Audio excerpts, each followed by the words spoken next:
Sabi niya, why not all of them join in one mortgage and get a detached house? Not too much pros than cons when you have a condo fee. As we all know, it keeps on increasing. Alright, so with the complex that we are selling at Trico Homes Chelsea Court, on my opinion po, tumataas na naman po ang condo fee if there's anything to change or need to fix. Like roof need to get fixed or may hail damage, right? Good news, with our Chelsea Court complex, kami lang po ang the only builder na gumagamit ng hardyboard siding. Ano bang hardyboard siding? So hardyboard siding is a mixture of cement, sand, water, and fiber or wood fiber that form into sheet or parang wood panel. So basically, kahoy po siya. So it's more cost effective and durable po siya kasi number one, hail proof. Hindi po siya madadamage ng hail. And second thing is, hindi man po siya forever pero long lasting po siya or most probably 40 years. So yun po yung isa sa mga benefit ng hardyboard siding and our complex uses that. And doon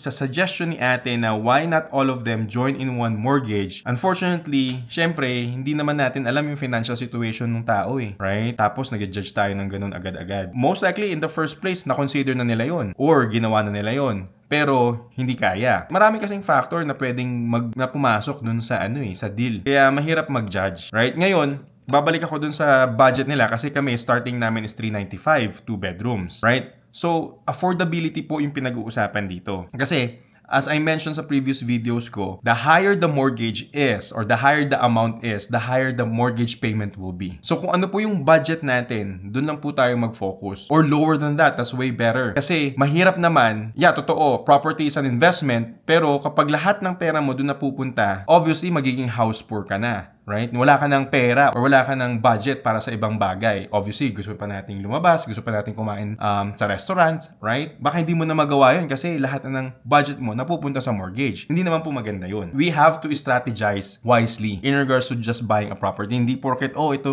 gusto ko to, ganitong kamahal and stuff like that. Obviously, sino ba namang ayaw ng malaking bahay? Right? Ako din naman, gusto ko ng malaking bahay pero nasa townhouse kami. Right? So, ganun talaga. You have to work on your budget. That's number one. And then, number two, mahirap pong mag-judge ng situation ng iba. Kasi hindi naman po natin alam yung financial situations nila. So ngayon, again, at least hindi na sila mag-shovel kapag winter, hindi na sila mag-bumore ng landscaping nila. All they have to do is go home, relax after work, and that's about it. Enjoy the house, right? And also, with Trico Homes, we are quality builder and I'm really proud of that na hindi lang kami picho-picho na builder, right? You can visit our showroom. It will sell on itself. It speaks to itself, yung product itself. So, kaya bisitahan nyo lang po ako if you want to see the showroom itself. Kasi, again, nasabi ko dun sa previous video ko na ang bahay ay may sarili-sariling aura. And may energy yan. And you have to feel the energy ng bahay. Kasi hindi ka lang naman titira dun ng 1 year or 2 years eh. Baka nga 5 years, 15 years, 20 years, right? So, you have to really see the property in person. Guys, kung may mga tanong pa kayo, comment down below and I'm more than happy to discuss everything with you guys. I'm more than happy to share my experience.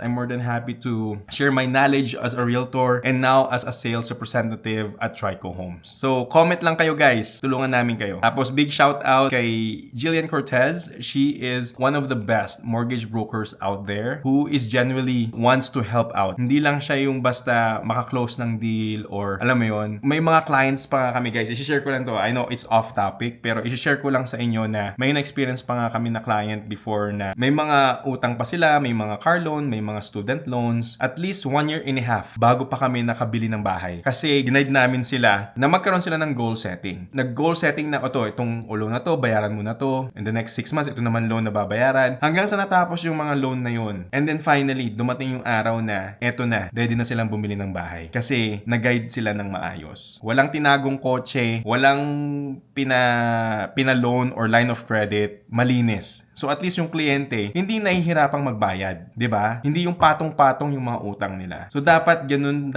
yung magiging transition eh. Kasi the more utang you have, mas mahihirapan kang magbayad. Mas malulubog ka sa utang. Kasi lahat to, although property is an investment, right? It's a long-term game. Pero utang pa rin yung pinag-uusapan dito. So kailangan umutang tayo ng wisely.